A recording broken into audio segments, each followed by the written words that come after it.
Hey guys, welcome back to the Guilty as Charged podcast. So happy to be joined now for the second time by Brentley Weissman, former NFL scout, current writer and contributor for the Draft Network. Brentley, thanks for taking the time to join me. How you doing? Doing well, man. Thanks for having me.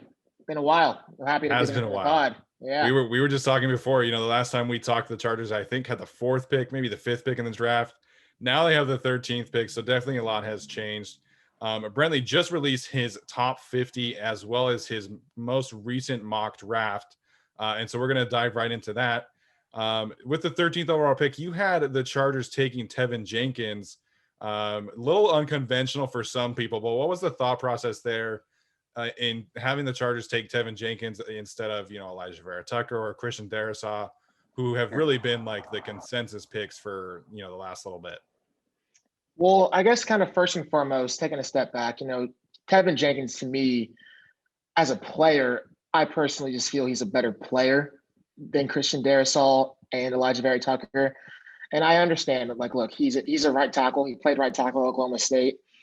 But Kevin Jenkins, to me, his length, his power. He's a really good athlete, and just the demeanor in which he plays football. That's the kind of offensive tackle that I want. And I think when you're talking about, the Chargers need a left tackle, they have Brian Bulaga at right tackle. My answer is this. I think Kevin Jenkins has the feet and the range to play on the left side, because when you're talking about a right tackle versus left tackle, you normally want your left tackle to have better feet, being able to kind of kick out further and quicker to get to those kind of edges where the speed rushers are coming off of. Kevin Jenkins has that. He has showed nothing on film that tells me he couldn't play on the left side. Now, I'm no longer a scout. I'm no longer talking to Oklahoma State coaches and finding out why he wasn't on the left side. I don't know. But on film, he's shown me no reason to believe that he can't be on the left side. Worst case scenario, if the Chargers draft him at 13 and he can't play on the left side for whatever reason, Brian Bulaga is 32 years old. Brian Bulaga was injured for most of last year. Brian Bulaga, his contract really has an out after next season. Yep. So absolute worst case scenario, the Chargers drafted an all-pro right tackle. And so best case scenario, they drafted an all-pro left tackle. So I just don't see a downside of drafting Tevin Jenkins, who has much better tape, in my opinion, than Christian Darrisaw. Elijah Vera Tucker is, in my opinion, a projection at left tackle. In my opinion, he's a guard. So when you're comparing to those two players, I think Tevin Jenkins is a no-brainer. Now, if you want to talk about Sam Cosmi, that's a guy who I'm high on him. Yeah. Or if you want to talk about Jenkins versus Cosmi, I think that's a different conversation. But when you're comparing Jenkins versus a Darrisaw versus Elijah Vera Tucker, I think it's a no-brainer selection. And just from speaking to people in the league, I don't think I'm necessarily alone about having concerns about Darrisaw. In my opinion, I think that sentiment's felt a little more in the league than it is maybe in the media right now. Well, I think Darrisaw's, kind of being projected as like the safe pick for the Chargers at 13. It seems like kind of, everyone's kind of hoping that one of Sewell or Slater are falling. But it kind of seems like people are just kind of pegging Christian Darrisaw as like the safe pick. And I don't necessarily agree with that. And I kind of would prefer this scenario that you lay out here. You draft Tevin Jenkins. If you play him at left tackle as a rookie, if it doesn't work out, then you can move him over to the right side and then figure out the left tackle spot later. I know that's not like ideal. You want to have them get their left tackle of the future nailed down this draft, but I'm with you. I think this situation would be my preference as well. Yeah, look, I like Darrisaw. I just have serious questions about his anchor. I have serious questions about his play-to-play consistency. Like, there's some plays he looks phenomenal. Other plays, he looks god-awful, showing no effort. I'm just confused. I don't know what's going on with that. You love the physical ability. You love his mobility in terms of his being able to mirror and pass pro, and and his really good balance and things of that nature. But I think I have questions about his anchor and just his tenacity in the run game. I don't necessarily see it every play. And I think he's a first round player, don't get me wrong, but I'd rather just kind of place my bets with the other guys. I totally understand that opinion as well. I think people are kind of mixed on Darrisaw more so than people would let on, at least on social media. I'm curious to get your thoughts as you know, a former scout, because we're talking about Tevin Jenkins potentially switching from left tackle, and you know, it used to be like that conversation of, oh, he was a right tackle in college, we're not moving him to left tackle. It was kind of this monumental, you know, change that people just wouldn't do, but it's becoming a little more common now. So from a scout's perspective, like, you know, when you're having those conversations with your team or with other coaches, maybe with the coaching staff of the college, what does that look like? Like, how do you understand that, okay, this right tackle can play left tackle or this left tackle needs to play guard? Like, how do those conversations happen? Yeah, I mean, I think it's just about getting the information, right? Because I mean, the position coach at the university is going to know more than the scout, and so the scout's job is to find out, hey, why isn't Tevin Jenkins on the left side? You know, like this guy is clearly dominating. He's clearly your best player on your team. Like, especially on your offensive line, like why isn't he protecting your quarterback's blind side? Yeah. Now the offensive line coach can sit there and say, hey, I mean, we don't think he has the feet to play on the left side. You know, we like him more on the right side. We like him more with the tight end on the, you know, on the strong side of the formation. But again, like as a scout, like we'll never know that, you know. And so it's all about just kind of trusting your sources, asking the right questions. But that's in my opinion the answer for right tackle making the switch to left. But in terms of a tackle getting kicked inside the guard, that's something a scout can definitely see. You know, if a guy's better playing, you know, with people behind him or a line on the side of him, if he struggles with range on the outside, if he lacks the kind of foot quickness to move in space, you know, if his arms aren't long enough to really kind of have the length to ride him out of the pocket. And those are guys that you will probably want to see inside that guard. But again, Tevin Jenkins has shown none of that. And so Yeah. I think he's certainly more than capable of playing on the left side. I agree with you there. And last one on Tevin Jenkins here.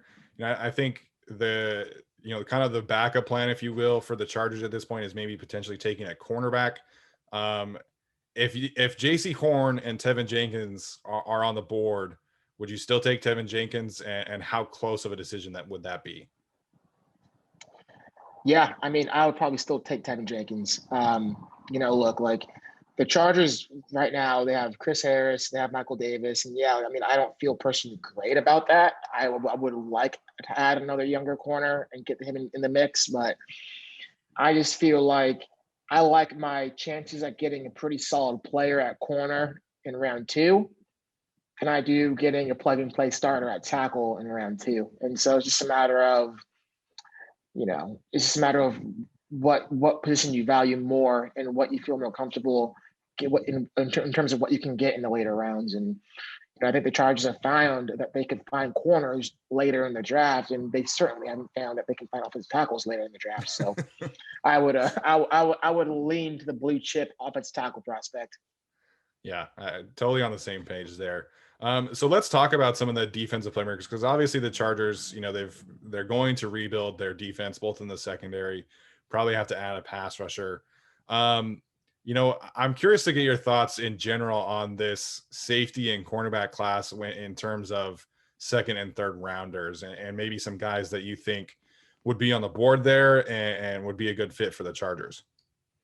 Yeah, I mean, I think this first off, I think the safety class is really, really good. And I also know like in Staley's new scheme, they're gonna need a new free safety just because I mean you can't count on Adderley anymore. You just can't. Rayshon Jenkins is gone, and they play a lot of too high. And so Yeah, you don't want Derwin James, in my opinion. I wouldn't be surprised if Derwin James plays more linebacker than he does safety because you cannot have Derwin James' skill set, in my opinion, playing that far back. And his rookie year, he was at his best when he was near the line of scrimmage, making plays and doing all that kind of stuff. And so I think that we're going to see a lot of dime personnel where Derwin James is playing more closer to the line of scrimmage, and there's two other safeties playing back in the split safety look. And so, you know, when you talk about the safety class, I think a guy like Andre Cisco, you know, I really like him. I know he was out with injury last year coming out of Syracuse towards ACL, but that's a guy who would be perfect in a split safety scheme. his outstanding range, really good ball production, instincts, everything could want, in my opinion, in safety. And he'd be a guy I think in the third or fourth round would be awesome pairing with Derwin James / Adderley. So I'd be a guy I would love the Chargers to target at safety. Corner's an interesting one. I think it depends on what you value in a corner, right? There's a lot of good nickels, in my opinion, in this class. I'm not sure I love the talent on the outside after the first three guys. After Surtain, Casey Horn, Caleb Farland, you can even throw Greg Newsome in there. But I think after that, it's just a toss-up, right? I mean, you have Paulson Adebo, you got the Georgia guys who I know people like. I'm not sure I'm really high on. But a couple of names that I personally like. I really like Benjamin St. Juste from Minnesota. Okay. That's a guy I'm a big fan of. He's really long, has really good feet, he's really good ability to turn and run. Good ball production. He'd be a guy in the third round I'd be interested in targeting. And then same with Keith Taylor, kind of same body type, very long arms, really good feet, can play man or zone, quick hip. That's a guy I would consider, targeting on the outside. He's kind of like Michael Davis, actually, but maybe a little less fast, but possibly more, stronger, playing press at the line of scrimmage than Davis was coming into his rookie year. But, those are a couple of guys I think, would be interesting late round targets, mid round targets. But I mean, look, I would not be shocked at all if the Chargers took a corner at 13. I would not be shocked. I mean, I could totally see that happening. Now, I wouldn't do it. I mean, if Surtain fell, I'd consider it. I like Surtain more than Horn, but I mean, look, I could definitely see it going 100%. That is something I think Chargers fans need to be prepared for. No questions asked. Yeah. It definitely kind of, this perception of it's a deep offensive tackle class, and it is. I do like this offensive tackle class beyond just the players they could get at 13. So positional scarcity in terms of the cornerback position, I could see it happening as well. So we're doing our edge rusher episode today. I'm not going to ask you about the big names, but we did have a conversation beforehand about Gregory Rousseau, and we recently did a mock draft, and he was on the board when we were picking at 47 for the Chargers. So what do you make of the Greg Rousseau, kind of, I don't want to say fall from grace because he hasn't, the draft, he could still be a first round pick, but what is your take on the Gregory Rousseau situation and how he's being perceived now, as opposed to when we last spoke, he was considered a top 12 pick? I mean, exactly. And so I'm actually writing an article about this coming out on Thursday for the Draft Network about kind of, how Gregory Rousseau's, the stock in the minds of draft analysts has kind of fallen, right, over the last, 3 or so months. And again, I haven't spoken with any of my contacts in the league about Rousseau. I have no clue what the league feels about him. All I know is about what I feel and about what I've been seeing on social media about some of the narratives about him right now. And so maybe the league agrees with other people, and maybe I'm the one that's on an island. But from what I've seen and what I've seen on film, this is still a top 15 player in my opinion. I think I had him number 11 on my big board. Nothing that he's shown me on tape last year, nothing he's did at his pro day has changed my perception over him of what I saw over summer. What I saw over summer is a guy with a rare length, really good lateral agility to make guys miss, to win the edges inside. Right. Outstanding power. I think that's something that no one's talking about, is how strong he is at the point of attack. This is not a guy like who's the guy the Saints traded up for a couple years ago? Marcus Davenport. He is not just a guy with pass rushing length and that has no anchor or power to set the edge. This guy is powerful. This is a big dude coming at you who has quickness and really good hands. He plays with outstanding effort. And people don't understand, length wins in the NFL. Length is a separator between getting home or a 50-yard completion. That is a difference maker. And you see it on film time and time again. He gets home. That is the bottom line. He gets to the quarterback with his length, his just motor and effort. And he's, in my opinion, he's an outstanding run defender. And that's something that's not getting talked about at all. And so, I don't know why people, he's, the notion that he's kind of fallen in the eyes of evaluators. I'm not sure. Is it because people, held him as at a really high standard. Back in the summer, he was talking about as a Myles Garrett type, and he didn't play. And then people just kind of started nitpicking him for whatever reason, possibly. But in my opinion, I'm not sure you can watch the film and not come away with like, damn, this guy's a really, really good football player.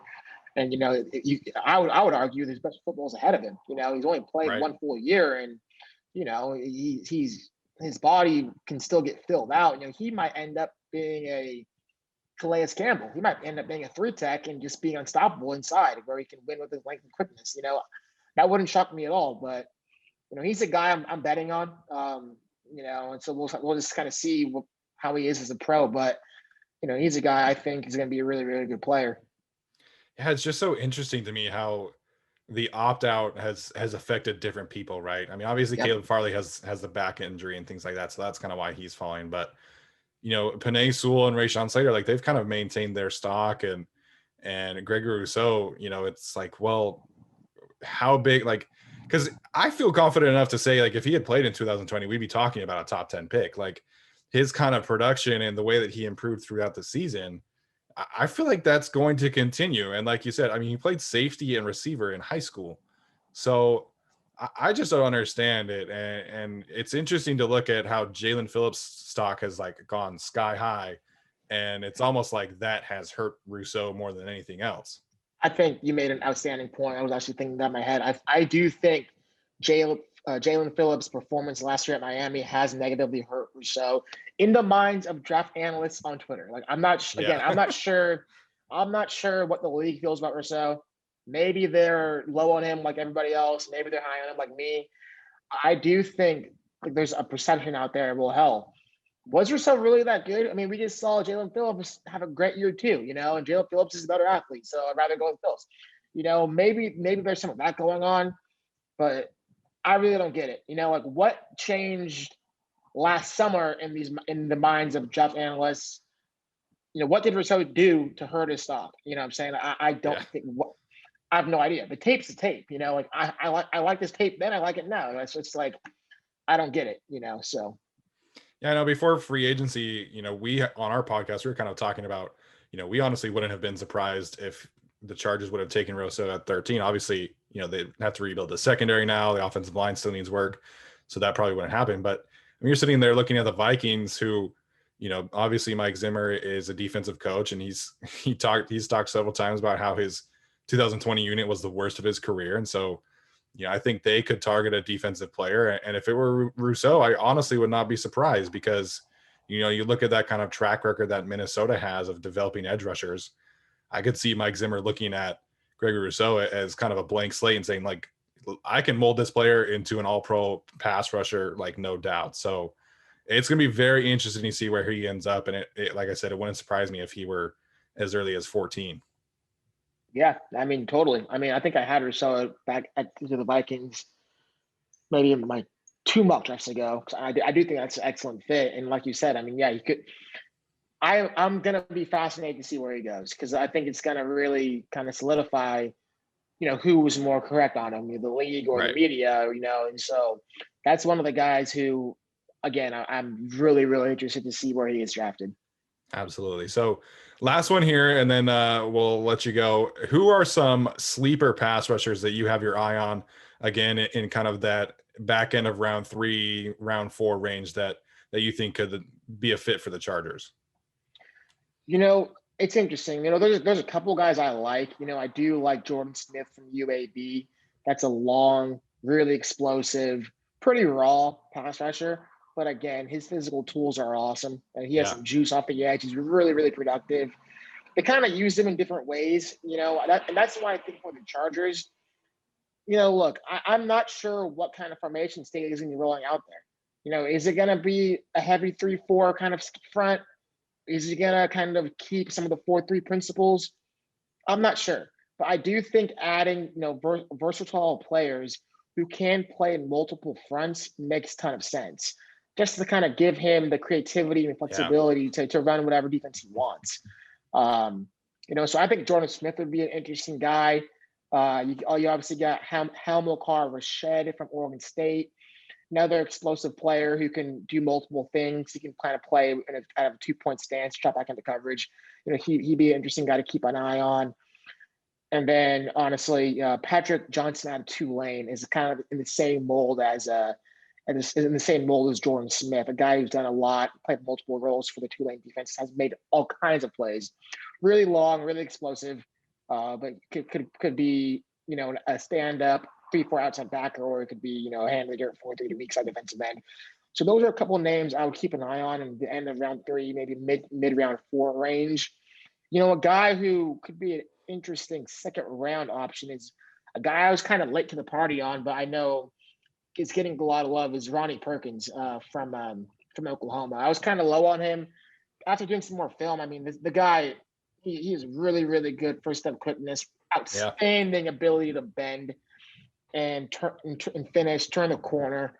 He's a guy I really, really like, I found. And, I wouldn't mind the Chargers targeting him in the second round if he ended up falling. But, I think this pass rusher class, while it's not necessarily as strong as the other years past, there's some late gems to be had for sure. Absolutely. You mentioned Ronnie Perkins. He was the one edge rusher who kind of gave Tevin Jenkins some problems last year. So big fan of Ronnie Perkins as well. Well, Brentley, this has been awesome, man.